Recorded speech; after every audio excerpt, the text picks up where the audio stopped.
Welcome to my life on coasters, where in today's video I'm going to be going through my thoughts on some major European theme parks. So in this video I'm going to be going through my full thoughts on Phantasialand, Portaventura, Ferrari Land and Efteling. So basically, really I've not talked about my thoughts on these places before. I have filmed vlogs and stuff from them, but I've never really sort of filmed outros to them or like my final thoughts. So I'm going to do that in this video. I'm going to go through them all in order of when I visited, starting off with Phantasialand back in November. Then I'll do Portaventura and Ferrari Land in Spain, went there in December, and then I'll move on to Efteling finally. So let's get straight on with it and start with Phantasialand in Germany. So I visited here for a single day trip from the UK, so I only had one day at this park and it wasn't even a full day. So yeah, definitely limited to time, but it really didn't matter in the end. I want to talk about first impressions with this park though, because the entrance really does not do it justice. It's basically, I can't even describe it, it's a very basic entrance. There's not really any big Phantasialand sign or anything. And then you walk through the entrance and it's just this sort of magical area. There's a carousel, really nice Berlin themed area I believe it is. Yeah, just a really good area of Phantasialand. So once you're inside, the first impressions are quite good, but from outside you wouldn't even think of it as being a good theme park at all, let alone one of the world's best. Then you move into this sort of main street. You kind of see it from the entrance. There's a big wave swinger at the end of it, but if you turn off you go into one of the best themed areas in this park, Bruckberg. It's home to Fly, which is a Vekoma launched flying coaster. It's the only one in the world. It's really good, magical themed area. There's no other rides in the area as well, which always does surprise me, that it's literally just this coaster. It's fully 360 immersion with this area, one entrance in and out, which I think keeps the immersion as well.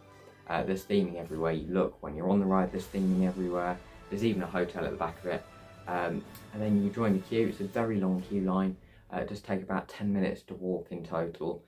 And that's without like the cattle pen bits. There's not much cattle pen, there's like a tiny bit. And then you get to this batching area. It's all underground. I won't go through too much of it because I don't want to spoil it. There's even a security check before you go on this roller coaster.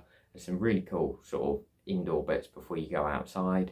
It's a very comfortable flying coaster because you're not sat on your front all the time. When it gets back to the station and you're sat on the brake run, it sort of tilts you into the seated position. So yeah, Fly's an amazing roller coaster. It's an amazing themed area. It's a great area for that park. Is the actual coaster itself an amazing ride? It's a full themed experience. No, if the coaster didn't have any theming, it probably wouldn't even be top 10 for me. But it's really good. You do get some good airtime. Yeah, I do really like Fly. Phantasialand, there were some other bits I wasn't too keen on. I think this was just my visit, because I went the day before the Christmas event started. There was a lot of construction going on, which did take away from the immersion a little bit. But if you sort of look past that, it was a really good park. Also, Taron's really good and a great themed area. There was some construction and stuff going on there. I think they were just doing a bit of TLC to the theming. As I say, I did go in November on an off-peak day, so yeah, some of these I'm sort of trying to look past quite a lot, because I say when I go back, if I go back in sort of peak season, I probably won't find these issues. So yeah, it didn't feel quite as immersive in Klugheim, the area where Taron is, just because of some sort of construction stuff that you could see. There's also some really good other themed areas there. There's the area where Black Mamba's in, that's the Deep in Africa area. That's been an inverted coaster. That was a really good ride, really enjoyed that as well. The operations at Phantasialand, I didn't find they were that great for my visit. It seems some things took quite a long time, especially on flying back to Black Mamba, but it was really quiet and there was sometimes the trains were going empty on the rides because there was no riders. So yeah, it's understandable, but with some of the lengths of those queue lines on a busy day, I wouldn't be too keen on how Phantasialand were operating their coasters. And if they were doing that on a really busy day, it could really make the queues build up. There's also some other sort of rides there. There's this mine train coaster, which is really good. The theming is good. It's got some sort of indoor sections where there's nothing, but there's not even any lights. So that makes it all more fun. Really enjoyed that. There's also Windsor Fear and Force. These are indoor spinning coasters. Really like these in this indoor themed area. And overall, Phantasialand is one of Europe's best theme parks. My thoughts on that: they were sort of what I was expecting. Don't get me wrong, I knew Phantasialand was going to be a really good theme park, because it does get really good ratings. I would say if you're going with too many expectations, you probably could be a bit underwhelmed, especially because I had been to Europa Park a few months before, but yeah, it did meet expectations, and that is the first park, Phantasialand. So on to Portaventura World now in Salou, Spain. Now I had sort of 1.5 days at this park. It was a bit sort of awkward because on the second day I had to leave early for a flight, but on the first day it was also extremely windy, which obviously took away from it quite a lot because a lot of the roller coasters at Portaventura are quite tall, which meant they were closed.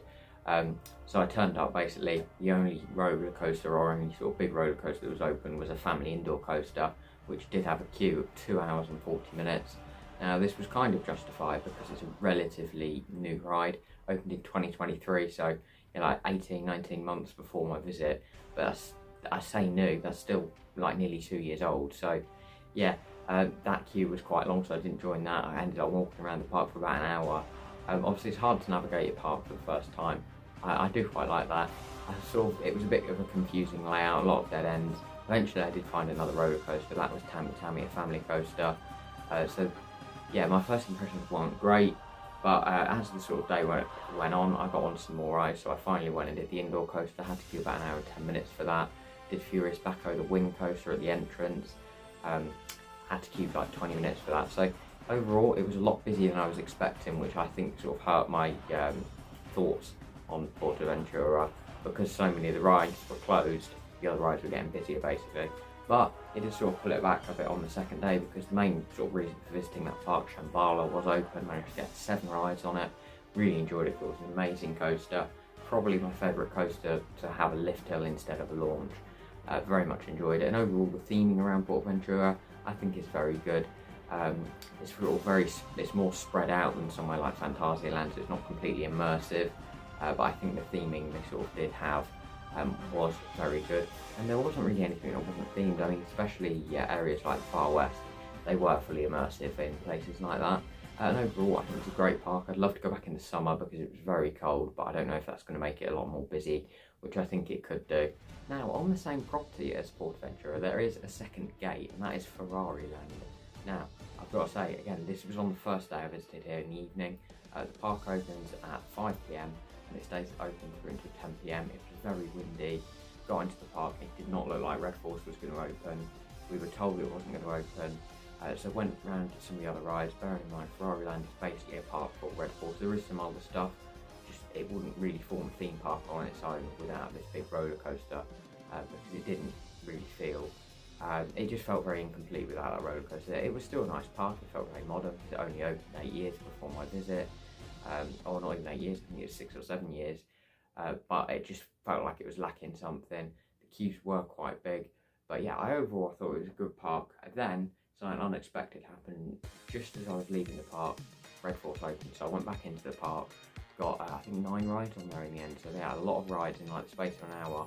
Really good roller coaster, and that made my sort of thoughts on Ferrari Land to shoot up, and it's definitely one of my favourite parks now. Really enjoyed it. It felt very complete with Red Force. Don't get me wrong, there's not too many roller coasters. There's 2, there's Red Force and Junior Red Force. Junior Red Force is a sort of standard SBF Visa kiddie coaster. There's some dark rides. I didn't get to do all the rides in Ferrari Land, just because obviously it's very limited time, and I just wanted to get loads of rides on Red Force when that opened. But it was only a couple I missed out on. I overall thought it was a great park. Now onto the final park, was somewhere I only visited about 4 weeks ago, 4 or 5 weeks ago, and that is Efteling in the Netherlands. Now this was another day trip here from the UK. If you haven't already, go and check out some of my videos of doing these. They are quite extreme, that's why I do call them extreme day trips. Which also does limit you for time. Efteling was the most limited I've been for time in any theme park, I'd say, that I've gone to another country just to visit. I arrived there about 11:30 in the morning and I had to leave about 6. So yeah, I didn't have very long at all, and to sort of not help this, it was about -1 all day, according to the weather app on my phone. So yeah, not all the rides are open. It's a very good park with very nice theming. It feels magical as you're walking around. The first thing I want to say though is I look at this before I went to Efteling, and when I was there, it does feel like it misses like a major coaster, like a launch coaster or something. And I know they can't build very high and stuff because of local laws, but I still think Efteling could do with a bigger ride. However, what there was there was some really good coasters, and they just weren't like standout rides. They were just so well themed, which I'd say made them all the better. There's Baron 1898, that's an amazing dive coaster, quite small. The theming, absolutely amazing on it. If you had that on like a really launch coaster, then it would be an amazing ride, like top 5. But the actual roller coaster is fair, it's good, it's smooth, it's just not too exciting. Same with Python, the looping coaster. There wasn't too much theming around that. It's a very classic ride, which, don't get me wrong, I think parks should keep. But yeah, there just wasn't any major standout rides, and the problem with my visit is that was always open for major coasters. There's a dueling wooden coaster and a water coaster that's usually open. These were both closed. I knew about the water coaster, I didn't know about the dueling wooden coasters. There's also an indoor coaster, Vogel Rock. This was really good, I actually really liked that. I thought it was probably one of my favourite rides there. And they do dark rides and stuff very well at Efteling. I'd definitely say it's probably, when I was looking at it, I compare it to Disneyland because there isn't any major coasters, but like the dark rides and the theming is very good. So it depends, if you're a coaster enthusiast, you're probably not going to be too bothered about Efteling. But the dark rides such as, I can't remember the name of one of them, Fata Morgana was good, oh Symbolica was the other one. They were very good dark rides. One was a trackless dark ride, one was a boat ride. There was so much detail in both of these. The flat rides, I can't really remember any flat rides, but I've also got to bear in mind there was a lot of park I didn't see. Then combining flat rides and dark rides, we move on to their new 2024 dark ride, Dance Macabre. Now, whether you class it as a dark ride or a flat ride, I'd say it's a dark ride. It was amazing. I won't go into too much sort of detail with it because you want to avoid spoilers. But it's basically an indoor flat ride, very well themed, opened on Halloween 2024, so it'd only been open about 3 months when I visited in January. But yeah, I'd say that was definitely my favourite ride at the park, that and Baron 1898. I just feel Efteling, it lacks some sort of big standout coaster. I'd say even parks like Phantasialand, they can't build very tall, they did Taron, so yeah, I'd love to see Efteling get a big coaster in the future, as long as they could get like Planetful or something. Or just more like coasters in general, because having those 2 big rides, it just means that if you're a thrill seeker, there is less to do at Efteling. And yeah, that is it for this video. There's my thoughts on all these parks. I've been meaning to make this video for ages because I've just sort of left it where I've not done my final thoughts on these parks, and I always like to sort of do a final review on them.